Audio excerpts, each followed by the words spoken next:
आईने हिंदी के एक नए एपिसोड में आपका स्वागत है, जहां आज हम बात करने वाले हैं प्रोजेक्ट 75I के बारे में। दोस्तों, भारतीय नौसेना का प्रोजेक्ट 75I प्रोग्राम, जो कि काफ़ी लंबे समय से एक उतार चढ़ाव से गुजर रहा था और इसमें ये संशय बना हुआ था कि क्या ये प्रोग्राम कभी वास्तविकता का रूप लेगा भी या नहीं लेगा, क्योंकि एक के बाद एक जो RFI की डेट है उनको एक्सटेंड किया जा रहा था और जो फॉरेन मैन्युफैक्चरर्स हैं जिस प्रकार इस प्रोग्राम को छोड़ रहे थे, जिस प्रकार उनकी शर्तें रखी जा रही थी, उसको देख करके कहीं ना कहीं ये संदेह जरूर उत्पन्न हुआ था कि क्या ये प्रोजेक्ट 75I जो प्रोग्राम है ये कभी फलीभूत होगा भी या नहीं। तो अब शायद इस संशय से बादल हटते नजर आ रहे हैं, क्योंकि अब हिंदुस्तान टाइम्स की एक रिपोर्ट सामने आई है जहां पर कहा जा रहा है कि इंडियन नेवी अपने प्रोजेक्ट 75I को स्क्रैप कर सकती है। ऐसा क्यों करेगी इंडियन नेवी, और इसके अलावा इंडियन नेवी ने क्या कोई प्लान बी तैयार करके रखा है, और अगर तैयार करके रखा है तो वो प्लान बी कैसा है, कितना इफेक्टिव है, उससे इंडियन नेवी को कितना फायदा होगा,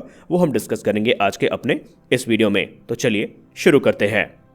प्रोजेक्ट 75I प्रोग्राम, जो कि काफ़ी उतार चढ़ाव से गुजर रहा था और उसके ऊपर जो संशय के बादल थे वो भी मंडरा रहे थे, और अभी हाल ही में हिंदुस्तान टाइम्स की एक रिपोर्ट सामने आई है जहां पर बताया जा रहा है कि भारतीय नौसेना अब अपने प्रोजेक्ट 75I प्रोग्राम को बंद कर सकती है। इसके जगह जो प्रोजेक्ट 75 के रिपीट ऑर्डर्स हैं वो MDL को दिए जा सकते हैं, जो कि DRDO के द्वारा विकसित किए गए प्रूवन और टेस्टेड एयर इंडिपेंडेंट प्रपोल्सन सिस्टम के साथ में आएंगे, और इन सबमरीन्स का निर्माण आत्मनिर्भर भारत इनिशिएटिव के अंतर्गत किया जाएगा। अच्छा, इंडियन नेवी की ये जो अप्रोच है ये काफ़ी सेंस भी बनाती है, क्योंकि अब इंडियन नेवी पाकिस्तान के तरफ से जो चैलेंजेस आ रहे हैं उनको इग्नोर नहीं कर सकती। हम सबको पता है कि पाकिस्तानी नौसेना आने वाले दिनों में 8 नई हैंगोल क्लास की जो सबमरीन्स हैं उनको इंडक्ट करने वाली है, जो कि वेस्टर्न सी बोर्ड में इंडियन नेवी को इंगेज करके रखेगी। वहीं अगर हम ईस्ट की बात करें तो चाइना हमेशा से इंडियन नेवी के लिए एक थ्रेट था और वो एक थ्रेट बना रहेगा,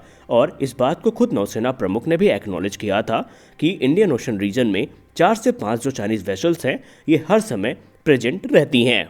भारतीय नौसेना की बात करें तो भारतीय नौसेना को 5वीं स्कॉर्पियन क्लास की जो सबमरीन है वो दिसंबर 2022 में डिलीवर की जा चुकी है, और जो 6ठी सबमरीन है वो इस समय सी ट्रायल से गुजर रही है, और एक अनुमान है कि 2024 में उसे भारतीय नौसेना में कमीशन भी कर दिया जाएगा। जिसका मतलब ये है कि अगर MDL को एडिशनल ऑर्डर्स ना मिले तो उनकी जो मैन्युफैक्चरिंग लाइन है वो आइडल हो जाएगी, जिसकी क्षमता बड़ी संख्या में सबमरीन्स को बनाने की है। इसलिए भारतीय नौसेना के लिए सबसे इम्पोर्टेंट ये है कि वो सबमरीन्स के निर्माण पर ध्यान रखे, ना कि प्रोजेक्ट 75I को लेकर के फंसी रहे, जो कि इस समय तमाम टेक्निकल चैलेंजेस को फेस कर रही हैं। टेक्निकल चैलेंजेस की अगर हम बात करें तो सबसे खास जो चैलेंज इस समय इंडियन नेवी को परेशान कर रहा है वो है इंडियन नेवी की खुद की रिक्वायरमेंट, जो कि एक operational fuel cell based AIP system की है। अब बात अगर AIP सिस्टम की कर ही रहे हैं तो हमको ये पता होना चाहिए कि जब 2025 में कलवरी क्लास की जो सबमरीन्स हैं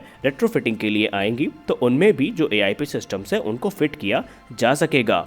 नेवी के लिए सबसे इंपॉर्टेंट ये है कि वो अपने कन्वेंशनल सबमरीन में जो फ्यूचरिस्टिक टेक्नोलॉजीज हैं उनको शामिल करें। रही बात एयर इंडिपेंडेंट प्रोपल्शन की, तो ये कोई सिल्वर बुलेट नहीं है, और जो फोकस शिफ्ट हुआ है इस समय वो लिथियम आयन बैटरीज पर हुआ है, जो कि एयर इंडिपेंडेंट प्रोपल्शन सिस्टम की तुलना में काफ़ी हाई एंड्योरेंस देती हैं। इनफैक्ट अगर हम पिछले 100 वर्षों को देखें तो जो कन्वेंशनल सबमरीन्स हैं वो लेड एसिड बैटरीज का इस्तेमाल करती रही हैं अपने अंडर वाटर प्रोपल्शन के लिए। तो जाहिर सी बात है कि जो high capacity lithium ion batteries है इसके एडवांटेजेस लेड एसिड बैटरीज की तुलना में काफ़ी ज़्यादा होंगे, जैसे कि higher power density, lighter weight और लो मेंटेनेंस कॉस्ट। और अगर हम बात करें लिथियम आयन बैटरीज की, फिर चाहे इनके चार्ज लो ही क्यों ना हो जाए, इनका जो आउटपुट रहता है वो हमेशा कॉन्स्टेंट ही रहता है। अगर हम जापान पे नज़र डालें तो जापान ने इस टेक्नोलॉजी का इस्तेमाल अपनी मोस्ट लीथल ताइगाई क्लास की जो सबमरीन्स हैं उनके कंस्ट्रक्शन में किया है, और इस क्लास की जो पहली सबमरीन है उसे जापान के द्वारा 9 मार्च 2022 को कमीशन किया गया था।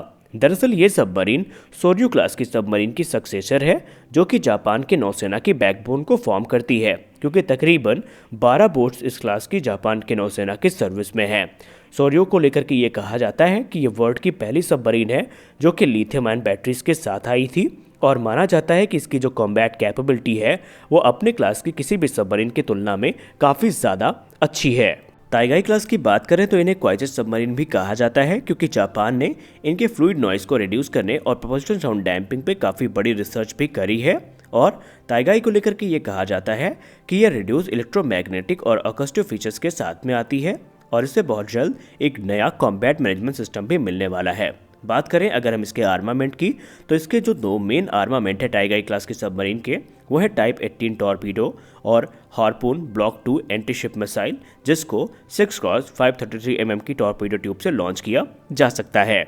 मौजूदा समय में जापान इकलौता ऐसा देश है जिसके पास lithium ion powered operational submarines हैं। इनफैक्ट साउथ कोरिया ने भी इस टेक्नोलॉजी को विकसित तो कर लिया है, लेकिन वो इसे अभी ऑपरेशनलाइज नहीं कर सके हैं। इंडियन नेवी ने भी इस कैपेबिलिटी को आइडेंटिफाई किया है और वर्ष 2020 पे इस पे काम भी शुरू कर दिया गया है। इंडियन नेवी ने अपने सबमरीन्स के लिए 500 किलोवाट आवर की जो लिथियम आयन बैटरीज हैं उनके डेवलपमेंट को लेकर के एक रिक्वेस्ट फॉर इन्फॉर्मेशन भी इशू किया था, जिसको RFI कहते हैं। और आगे चल के प्लान ये है कि इन्हें 5 मेगावाट आवर तक स्केल अप किया जाएगा। इंडियन नेवी ये प्लान कर रही है कि वो अपने ट्रेडिशनल जो लेड एसिड बैटरीज हैं उनको लिथियम आयन बैटरीज से रिप्लेस करेंगे। और दिसंबर 2022 में भारत फौज के द्वारा एक कोलैबोरेशन किया जाता है और ये कोलैबोरेशन होता है American tech giant general Atomics के साथ, जहां पर लिथियम आयन बैटरीज के डेवलपमेंट की बात कही गई थी, जो कि इंडियन नेवी के सबमरीन्स को पावर करेंगी। और अगर हम रिपोर्ट्स की बात माने तो जो लिथियम आयन बैटरीज हैं इन्हें किलो और कलवरी क्लास के जो सबमरीन्स हैं जो कि भारतीय नौसेना में ऑपरेशनल हैं उनमें इंस्टॉल किया जाएगा। और एक बार जब ये लिथियम आयन बैटरीज इन सबमरीन में इंस्टॉल हो जाएंगी तो जाहिर सी बात है इनकी कैपेबिलिटी काफ़ी इन्हांस हो जाएगी और हम ये कह सकते हैं कि ये जो लिथियम आयन बैटरीज हैं ये fuel cell based AIP system के तुलना में भी जब इंड्योरेंस की बात आएगी तो ये काफ़ी ज़्यादा पावरफुल होंगी और काफ़ी ज़्यादा उनसे उन्नत भी होने वाली है। तो आपने वीडियो को अंत तक देखा, इसके लिए आप सभी का बहुत बहुत धन्यवाद। वीडियो अच्छा लगा तो वीडियो को लाइक करिए, नए हैं तो चैनल को सब्सक्राइब करिए। मिलते हैं अपने अगले वीडियो में, तब तक के लिए जय हिंद।